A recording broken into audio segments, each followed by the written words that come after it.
Hello everyone, कैसे हो आप सब। आई होप कि आप सब अच्छे होंगे। मैं भी ठीक हूँ। और यहाँ देखिए, मैं सूट सिलाई कर रही थी। तो ये जो प्लाज़ो है, प्लाज़ो भी बनाया था मैंने, साथ में मैंने सूट की कटिंग और स्टिचिंग भी कर ली है।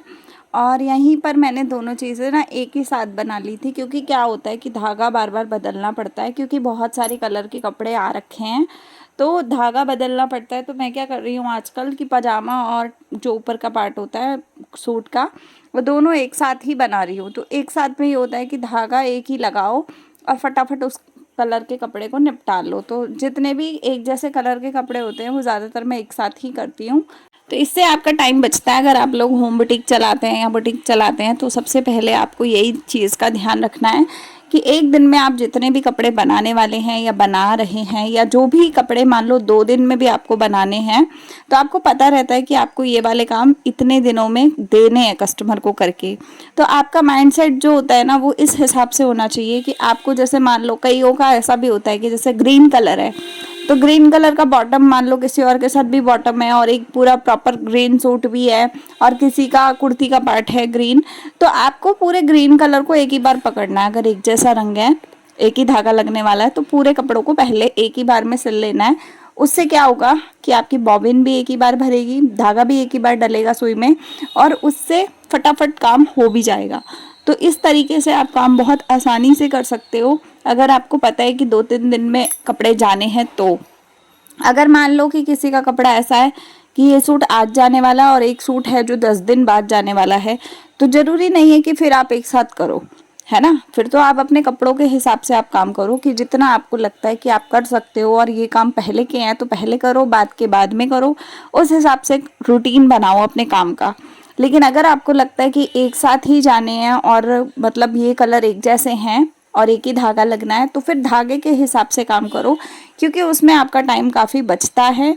और अगर आपको मान लो 1 या 2 दिन में ही कपड़े वापस देने हैं, तो आपको एक साथ जो कपड़े करने हैं, तो उसमें क्या होगा कि बार बार आपको सुई में धागा नहीं डालना पड़ेगा, वो टाइम बचेगा। बॉबिन की जो बॉबिन है वो 3-4 एक साथ भर के रख लो, उससे फ़ायदा होता है आपको, है ना। तो यहाँ मैंने पूरा एक सूट बनाया था। एक सूट के साथ साथ एक प्लाजो पैंट थी जो सेम इसी कलर की थी। उसका बॉटम पार्ट जो था वो इसी कलर का था दूसरे सूट का, और जो ऊपर वाला पार्ट है वो अलग था। तो मैंने क्या किया, उसका बॉटम पार्ट भी सिल के रख लिया जितना इस धागे से सिलना था, और जितना बाकी दूसरे धागे से सिलना है, मतलब कुर्ती का पार्ट उसके पोंचे में लगाना है, कुर्ती का कपड़ा, तो पोंचा मैंने छोड़ दिया है उसका, क्योंकि पोंचा तब मैं सिल लूँगी जब मैं उसको मतलब काटूंगी या उसको बनाऊंगी कुर्ती वाले पार्ट को। तो कुर्ती वाले पार्ट से उसकी जो पोंचे की सिलाई है वो लगेगी, क्योंकि धागा वही लगेगा जो कपड़ा होता है। तो कपड़ा मेरे को वो वाला कुर्ती का लगाना है, तो पोंचा मैंने छोड़ दिया है। बाकी मैंने आसन सिल लिया है और अच्छे से उसका ऊपर का नेफा बनाने का काम कर लिया है। तो जितना काम हो सकता था मैंने उतना निपटा लिया है इसी धागे से। और अगर आप भी इस तरीके से काम करते हो ना, तो आपका काम में अपने आप ही स्पीड बन जाती है, अपने आप ही आपको फ़ायदा होता है। और एक बार में आप बैठ के उस काम को प्रॉपर करोगे ना, तो आपको फ़ायदा तभी होगा। अगर आप उठक बैठक करोगे तो बीच में काम नहीं होता है। और यहाँ पे कुछ आया था तो वो मेरे हस्बैंड ने ऑर्डर करके मंगाया था, तो यहाँ हम बातें भी कर रहे हैं, लेकिन बातों के साथ साथ मेरा काम चल रहा है। मैं काम नहीं रोकती हूँ कभी भी बीच में, क्योंकि थोड़ी देर जब भी मैं मशीन पे बैठती हूँ, 1 घंटा, 4 घंटे, 2 घंटे, 5 घंटे, तो मैं रेगुलर मशीन पे बैठ के काम करती हूँ। बीच में 1-2 बार उठ जाती हूँ अगर चाय वाय बनाना है, ज़्यादा देर के लिए बैठी हूँ तो। अदरवाइज़ तो मैं पूरा बैठ के काम करती ही रहती हूँ। तो ऐसा करने से आपकी काम की स्पीड बढ़ जाती है और काम में सक्सेस हो जाते हो आप। तो जितनी भी बहनें होम बुटीक चलाती हैं, पहले तो आपको यही ध्यान में रखना है। और दूसरी बात है कि जो लोग बोलते हैं ना कि कस्टमर नहीं आ रहे हैं, नहीं आ रहे, नहीं आ रहे, हमारा बुटीक नहीं चल रहा है, तो पहले तो आप नेगेटिव सोचना बंद कर दो। क्योंकि जिस समय आप नेगेटिव सोचना बंद कर देते हो, उस समय आपके पास काम आना शुरू हो जाता है। और अगर आप नेगेटिविटी को ज़्यादा अप्रिशिएट करते हो, ज़्यादा बार बार उस चीज़ का बातें करते हो ना, तो वो चीज़ आपकी लाइफ में आती ही आती है। नहीं भी आनी होगी तब भी आएगी, क्योंकि आप उस चीज़ को बार बार याद कर रहे हो, उस चीज़ का गुणगान कर रहे हो, तो वो चीज़ घूम फिर के आपके पास आती है। और अगर आप उस चीज़ को बहुत ज़्यादा अप्रिशिएट नहीं करते हो, नॉर्मल चीज़ों की तरह रखते हो, और ये हमेशा सोचते हो कि हमारे साथ जो भी होगा अच्छा होगा, अच्छी चीज़ें चलेंगी, सब कुछ बढ़िया रहेगा, तो आपकी लाइफ धीरे धीरे बढ़िया होनी स्टार्ट हो जाती है। तो ये चीज़ें आपके ऊपर निर्भर करती हैं कि आपको किस तरीके से क्या चीज़ का बारे में कैसा सोचना है, क्या करना है क्या नहीं करना है।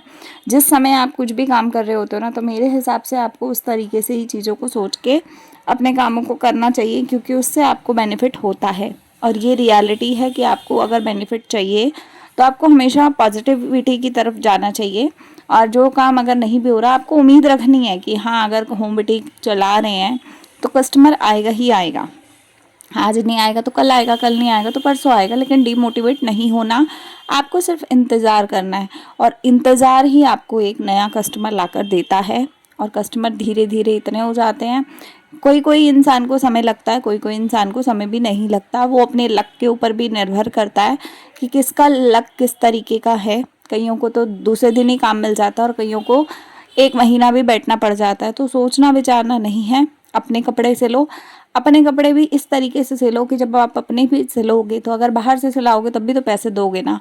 तो एक कस्टमर के तौर पे आप अपने कपड़े सिलो, उतनी ही जान, उतना ही फिनिशिंग, उतनी ही पावर उसमें लगाओ कि जिससे कि उसकी फिनिशिंग अच्छी आए, कपड़ा अच्छा बने, और आपको पहने हुए अगर कोई देखे तो आपसे ज़रूर पूछे कि आपने ये कपड़ा कैसा बनवाया है, कहाँ से बनवाया है।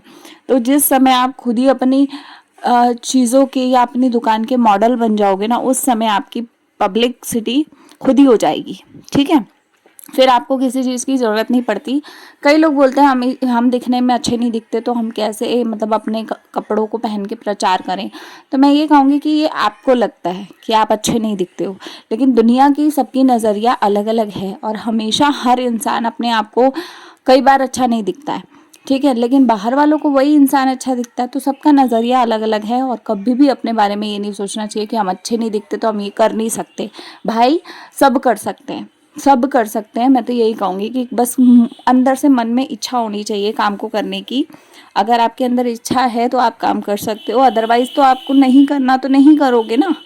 लेकिन अगर आप अपने अंदर इच्छा रखोगे कि हाँ, मुझे ये काम करना है, मुझे इस जगह पे आगे बढ़ना है, मुझे आगे सक्सेस होना है, तो जब आप अपने मन में ये सब चीज़ें देख लोगे तो फिर आपके दिमाग में नेगेटिविटी आएगी ही नहीं।